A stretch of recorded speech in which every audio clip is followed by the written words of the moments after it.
Hello, good afternoon po sa lahat ng aking mga followers. Babalik na naman tayo sa aking YouTube channel at maraming salamat po sa inyong pagsubaybay sa aking channel.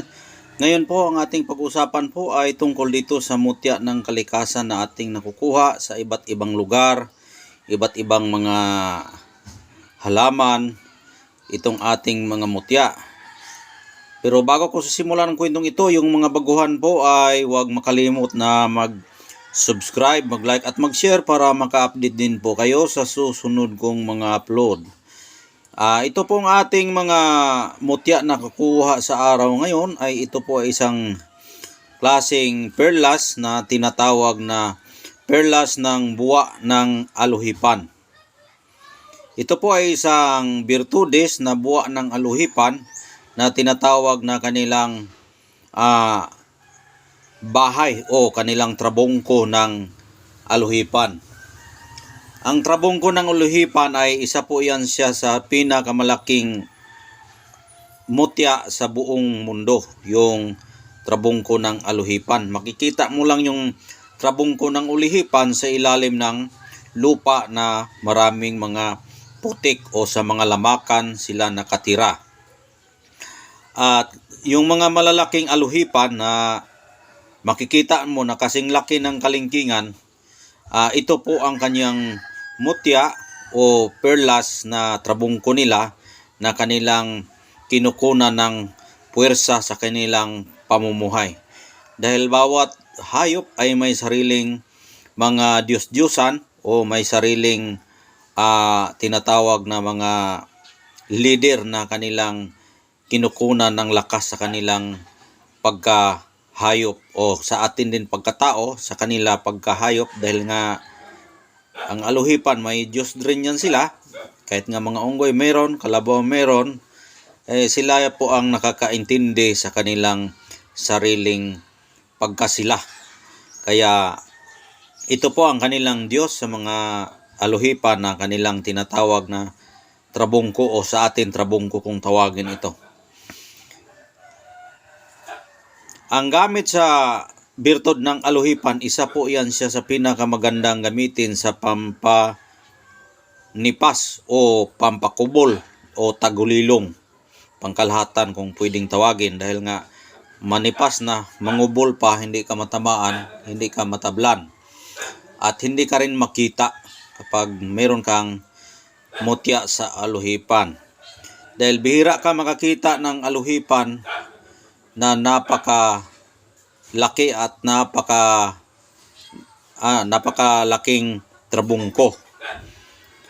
Dahil ang aluhipan karamihan na aking makikita, yung mga maliliit lang siya, mayroon ding itlog, pero ito ay sobrang laki na talaga ang kanyang katawan. Ayan. Sobrang laki na talaga ang katawan ng aluhipan na ito. Nakita ko po ito sa lamakan na may maraming mga putik, na may nakita akong malaking aluhipan kasing laki ng aking kalingkingan na dumadaan ako doon sa tabi ng basakan. Meron akong nakitang aluhipan na napakalaki. Kaya sinundan ko po yon at pumasok siya doon sa butas. Kaya ang ginawa ko, nilagyan ko ng landmark, tinatawag na ilhanan o balana, o tinatawag rin sa ibang salita na landmark. Yan. Nilagyan ko ng pasok sa kahoy para pagbalik ko pagkagabi, siyempre hindi na ako mag-alanganin na dyan po nakatira po yung bahay ng aluhipan. Kaya pagdating ng Biyernes, pinuntahan ko po yung bahay ng aluhipan, kaya hinukay ko yan. Paghukay ko, napakarami pong aluhipan na kasing laki ng kalingkingan. Ang ginawa ko, naggawa lang ako ng sungkit na mataas, dahil delikado po yan kapag yan po ay makakagat, dahil nakakamatay po yan, dahil napakalala po yung aluhipan. Kaya bago ko yan kinuha, dinasalan ko muna yung butas na kanilang dinaanan para kung sakali man sila ay mangagat, ay hindi tayo tatablan sa kanilang mga lason, sa kanilang mga ngipin. Kaya yun, paghukay ko, maabot na mga 2 feet po yung lalim sa may putikan na lupa na may pagka hindi siya masyadong alanganin siya putik, alanganin din siya na hindi siya matigas, hindi rin siya malata yung pagkalupa. Ibig sabihin malambot-lambot siya konti para hindi lang siya basta lata-lata siya. Kaya yon, paghukay ko, nahukay ko po itong napakalaking mutya nila. Gabi ko po ito hinukay. Pagkakuha ko nito, yung mga katawan ng aluhipan na ganito kalaki sa aking kalingkingan, lumalabas po yan sila. At yung katawan ng aluhipan ay nag-aamag yan, parang fluorescent. Parang fluorescent siya, nag-aamag. Kaya yun, hinukay lang ko ng hinukay. At ito ang napakalaking nahukay ko na nagpo-fluorescent ito, nag-iilaw ito na kasing lakas ng fluorescent. Kaya yun, kinuha ko siya.